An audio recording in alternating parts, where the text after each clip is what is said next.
அனைவருக்கும் வணக்கங்கள். இன்றைக்கி எதை பற்றி பார்க்க போகிறோம்னா, இந்த புரட்டாசி மாதத்தில் நம்ம 12 ராசிக்கு உரிய என்னென்ன அமைப்பு இருக்குது, எப்படி இருக்குது, இந்த மாதத்தில் இந்த 2025 எந்தெந்த அமைப்புகள்லாம் வர இருக்குது அப்படிங்கிறத பற்றி பார்க்கலாம். அதை இப்போ இந்த இடத்துல நம்ம உடல்நிலை எப்படி இருக்குது, வருமானம் எப்படி இருக்குது, அடுத்தது நம்ம என்ன தொழில் செய்யலாம், எதில் காதல் வருதா, இல்லது திருமணத்தில் பிரச்சனை இருக்கா, நல்லா இருக்கா, இன்னும் இந்த தொழில் ரீதியாக என்ன வருமானம் இருக்கா, செலவு இருக்கா, எதில் நம்ம அதிகமாக இன்வெஸ்ட் பண்ணலாம், பண்ண வேண்டாம் அப்படிங்கிற தன்மைகள் எல்லாம் இந்த அமைப்பில் நம்ம கொஞ்சம் விரிவாக பார்த்து அதுக்கான என்ன சொல்யூஷன், என்ன செய்யலாம் அப்படிங்கிற தன்மையில் நம்ம இப்போ இந்த புரட்டாசி மாத பலன்களை பார்க்கலாம். அதில் இப்போ ஒவ்வொரு கணக்குலேயும் ஒவ்வொரு சூழல்கள் வரும். ஒவ்வொரு ராசிக்கு இந்த மாதிரி செய்யலாம், செய்யக்கூடாது அப்படிங்கிற ஒரு சூழல்லாம் இருக்கும். அது எல்லாத்தையும் நம்ம பொறுமையாக அழகாக அது என்னென்ன செய்யலாம், என்னென்ன செய்யக்கூடாது. ஏன்னா மக்களுக்கு எதில் எடுத்தாலும் அவசரம் இருக்குது, அதே அளவுக்கு பொறுமை குறைஞ்சிக்கிட்டே இருக்குது.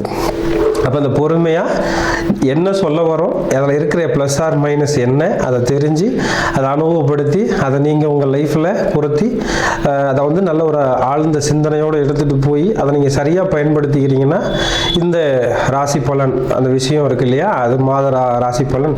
அப்போ இந்த மாதத்தில் நீங்கள் எதை செஞ்சால் சௌரியமாக இருக்கலாம், எதை செஞ்சால் கொஞ்சம் டிஸ்டர்ப் ஆகும் அப்படிங்கிறத பற்றி இப்போ நம்ம பார்க்கலாம். ராசி நண்பர்கள், துளாராசி அன்பர்களுக்கு இந்த 2025 புரட்டாசி மாதம் எப்படி இருக்குது அப்படின்னிங்கன்னா,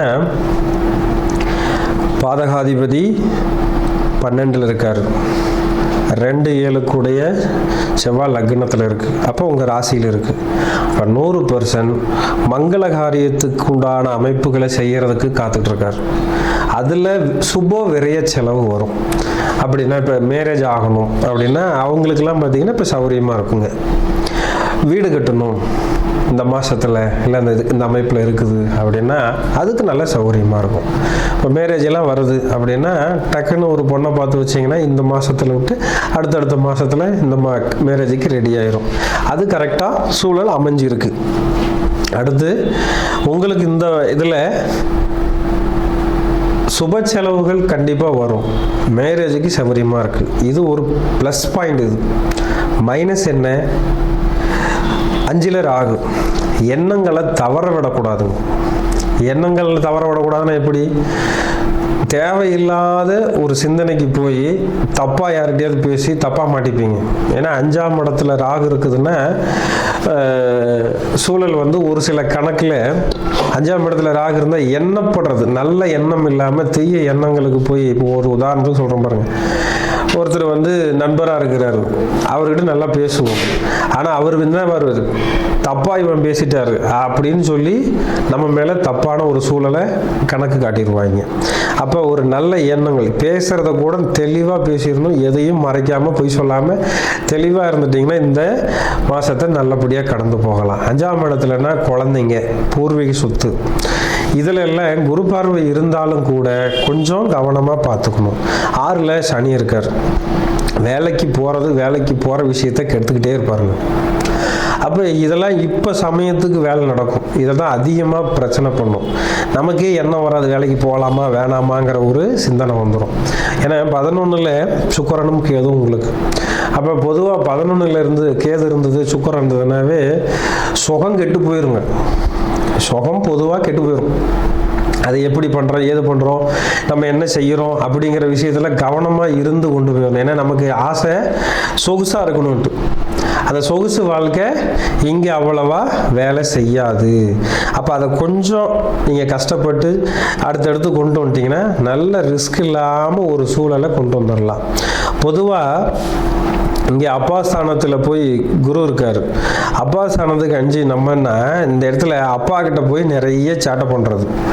செலவுக்கு பணம் கொடுங்க, சுப செலவு இருக்குது, கல்யாணத்துக்கு கடன் வாங்கி கொடுங்க, இல்லை வேறு ஏதாவது வீடு கட்டுறோம், கல்யாணம் வேறு ஏதாவது சூழல் வீடு கட்டுறோம், இல்லை வண்டி வாங்கி கொடுங்க, வேறு எதையாவது ஒரு தங்க நகை வாங்கி கொடுங்க, அதுக்கு நீங்கள் பணம் கொடுங்க அப்படின்னு சொல்லி கொஞ்சம் பிரச்சனைகளும் வரும். அதிலெல்லாம் கொஞ்சம் கேர்ஃபுல்லாக இருந்து நீங்கள் அதை கொண்டு வந்து பிரச்சனைகளை வளர்க்காம நல்ல அமைப்பில் அழகாக நீங்கள் நவுத்திட்டு போயிட்டீங்கன்னா யோகமாக வேலை செய்யும். அதே மாதிரி இந்த மாதத்தில் நீங்கள் வண்டியில் போகிறப்ப வரப்போ கொஞ்சம் கவனமாக போய் வாங்க. ஏன்னா காலில் அடிபடுறதுக்கு வாய்ப்பு இருக்குது, முழங்காலுக்கு கீழே அடிபடுறதுக்கு வாய்ப்பு இருக்குது. இது ஒன்று. ரெண்டாவது, உங்களுக்கு இருக்கிற அந்த வீடு வாசலில் ரோடு பிரச்சனைகள் ஆகிறதுக்கு வாய்ப்பு இருக்குது. ரோட்டில் எங்கேயாவது ஒரு பக்கம் பார்த்தீங்கன்னா உங்கள் வீட்டுக்கு பக்கத்துலேயே குழி நோண்டி இருக்கும், நீங்கள் வர்றது தெரியாது. இப்போ காலையில் போகிறப்ப நல்லாயிருக்கும், சாயங்காலம் வரப்போ ஒரு குழி இருக்கும், அதில் உள்ளே விட்டு விழுந்துருவீங்க. அதெல்லாம் கொஞ்சம் கவனமாக இருந்துக்குங்க. ரோட்லேயே மெயின் ரோட்லேயே கூட போகிறீங்கன்னா அப்போ கவனமாக பார்த்து போகிறது ரொம்ப நல்லது. இன்னும் ஒரு சில கணக்கில் இப்போ உங்களுக்கு மூத்த சகோதரர் இருக்கிறாரு அப்படின்னா அவர்கிட்டையும் கொஞ்சம் கவனமாக இருந்துக்கிறது நல்லது. ஏன்னா அவர் வழியாக கொஞ்சம் செலவு அதிகமாகிறதுக்கு ஒரு வாய்ப்பு இருக்குது. அப்போ இதில் வந்து நம்ம கவனமாக இருந்துக்கிட்டால் போதுங்க, வேற ஒரு பெரிய பிரச்சனைகளும் பண்ணாது. அடுத்தது, சூரியன் வந்து 12 இருக்குது. அப்போ அந்த சூரியன் 12 இருந்ததுன்னா எலும்பு, காலில் எலும்பு பிரச்சனையும் கொஞ்சம் கூட குறைய வரும். நம்ம அந்த விஷயத்துலையும் கொஞ்சம் தெளிவுபட பார்த்து இருந்துக்குங்க. ஏன்னா 12ஆம் இடத்துக்கு சூரியனோட சனி பார்வை இருக்குது. அப்போ அதை மட்டும் கவனமாக இருந்துக்கிட்டால் போதும். 12னா விரையும், வெளிநாடு போகிற விஷயத்தில் வரதெல்லாம் கொஞ்சம் கவனமாக இருந்துக்கிட்டால் போதுங்க.